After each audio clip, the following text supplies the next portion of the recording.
Good evening, everyone. This is Manali Raj. Welcome to the CSA Relay News Bulletin presented by Chanakya IAS Academy, Patna.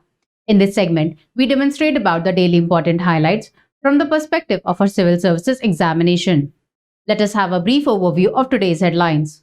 Supreme Court to appoint all-women panel to oversee relief in Manipur. Series of bills passed in Lok Sabha and Rajya Sabha. Mediation Bill 2023, Anusandhan National Research Foundation Bill, Digital Personal Data Protection Bill, Pharmacy Amendment Bill, Registration of Births and Deaths Amendment Bill. Chhattisgarh Cabinet paves way for 32% tribal quota in education. Today's synoptic reports are about a room temperature superconductor, India's mining policy shift. Moving into the details of the news, Chief Justice of India D.Y. Chandrachud announced in an open court that the Supreme Court would appoint an all-women committee of 3 former High Court judges, headed by Justice Geeta Mittal, former Chief Justice of the Jammu and Kashmir High Court, to provide a healing touch in violence-torn Manipur. Justice Shalini Phansalkar Joshi, a retired Bombay High Court judge, and Justice Asha Menon, a former Delhi High Court judge, will be the members of the committee. This will be a broad-based committee which will be constituted to supervise, intervene, and monitor relief and rehabilitation, restoration of homesteads, religious places of worships, better relief work, etc. The top court says it will appoint retired IPS officer Dattatreya Patsalgirkar to monitor the overall investigation of cases registered during the violence. Series of bills passed in Lok Sabha and Rajya Sabha. The Lok Sabha passed the Mediation Bill 2023, which aims to cut down the time to complete the mediation proceedings to 180 days. The bill had been passed by the Rajya Sabha on August 1. It also sets up a Mediation Council of India, which would be a neutral third party. The Lok Sabha passed the Anusandhan National Research Foundation Bill, which proposes to establish the National Research Foundation. The new body aims to direct research in strategic areas ranging from science to humanities. It plans to involve the private sector, which currently contributes around 36% to research and development expenditure, in a bigger way. The Lok Sabha passed the Digital Personal Data Protection Bill of 2023 by voice vote amid continuous slogan shouting by the opposition. The bill sets out the requirements for companies collecting data online, with exceptions for the government and law enforcement agencies. The bill, now headed to Rajya Sabha, also amends the Right to Information Act of 2005 to remove public interest exemptions on disclosing personal information.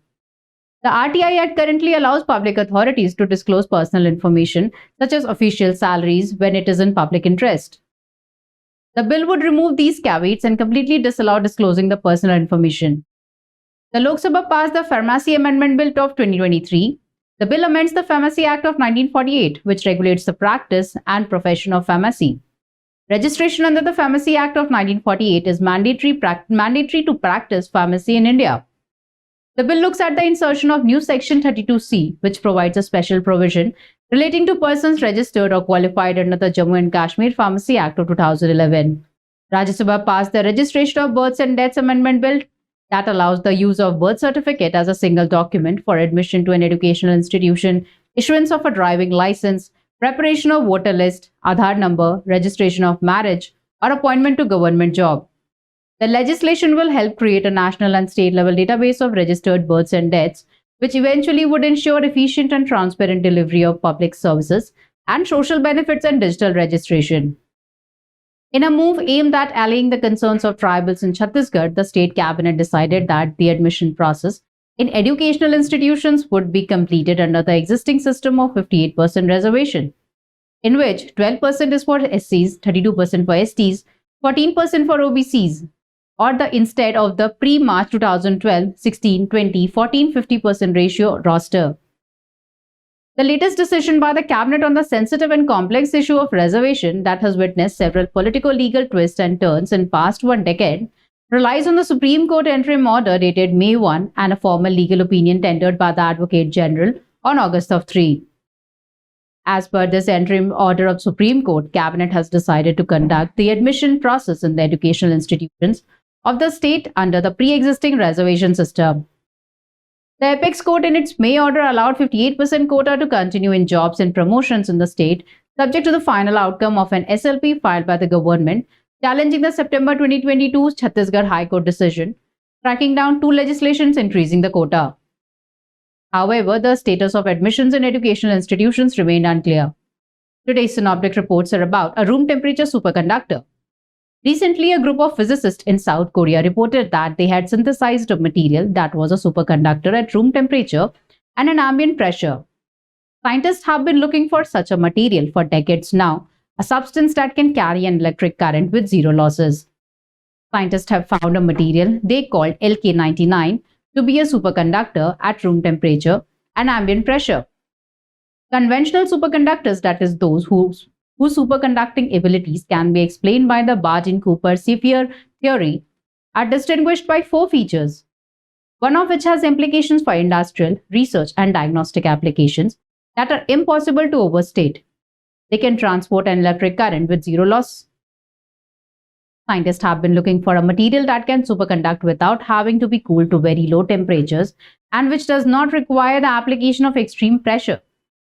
According to the new claim, LK99 fits the bill. It is a copper-substituted lead apatite. While there have been quite a few claims in the last century of scientists having discovered room temperature superconductors, LK99 has triggered more excitement. A not insignificant amount of electric current is lost today during transmission between a power plant and the point of consumption.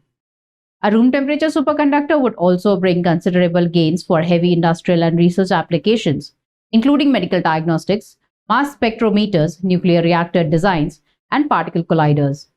India's mining policy shift. The Mines and Mineral Development and Regulation Amendment Bill of 2023, passed by Indian Parliament, aims to attract private sector investment in exploring critical and deep-seated minerals in the country. 6 minerals, including lithium, have been reclassified as a critical and strategic minerals, making them eligible for exploration and mining by private entities. Previously, these minerals were restricted to the government-owned entities. India's dependence on imports for critical and deep-seated minerals has been a concern, leading to supply chain vulnerabilities and import dependencies from countries like China, Russia, and Australia. The lack of the private sector participation in mineral exploration has hindered India's ability to discover and develop economically viable reserves. Some text in news. Worth of NPAs written off by banks in the 9 financial years is around Rs 14.56 lakh crore. Population of tigers in India in 2022, giving them ample protection. The population of tigers in the country was 1,411 in 2006 earlier, which has now increased to 3,682. Under the Forest Conservation Act of 1980, over 3 lakh hectares of forest land has been diverted for non-forestry use in India. There are a total of 482 recognized medical colleges in the country, with Karnataka, Maharashtra, and Tamil Nadu having the most number of them, according to an information released by the National Medical Commission. The number of pending appeals rose sharply to over 14,000 by June 30, 2023. Experts suggest the rise may be linked to the GST compliance drive since May and the taxpayers opting to wait for the tribunals to kick off rather than approach the courts. That was all for today. Aspirants can avail the PDF of today's news from the description link of this video.